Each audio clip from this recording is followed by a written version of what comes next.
What does the Bible mean when it says fall short? When Paul says, there is no distinction, for all have sinned and fall short of the glory of God, Romans 3:23, he means that there is no distinction when it comes to being sinners, whether one is Jew or Gentile, male or female, legalistic or licentious. The phrase fall short of the glory of God appears in Romans 3:23 of the Bible.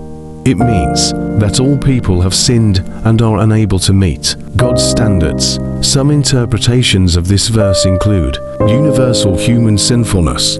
All people are sinners and fall short of God's glory, fallen short of God's righteous standard. People have failed to meet God's righteous standards, fallen short of God's intended glory. People have fallen short of the glorious humanity that God intended for Adam and Eve, fallen short of giving God glory.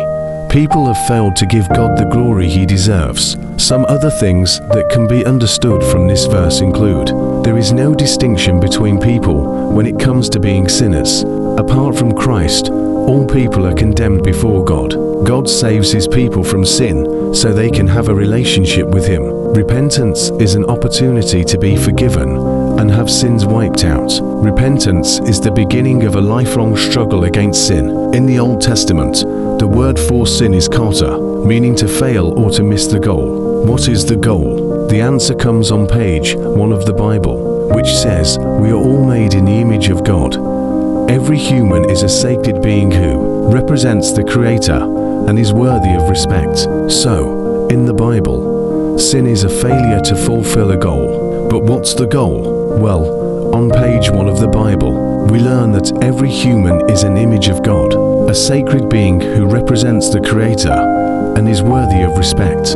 And so, in this way of seeing the world, sin is a failure to love God and others by not treating them with the honor they deserve. You can see this idea in the famous code of conduct given to the Israelites, the 10 Commandments. Half of them identify ways you can fail at loving God, and the other half name ways you can fail at loving people. The fact that both kinds of failure are combined shows that failing to honor God is deeply connected to failing to honor people. Matthew 20-37-40. Yeshua answered him, love the Lord your God with all your heart, with all your soul, and with all your mind. The second is like it. Love your neighbor as you love yourself.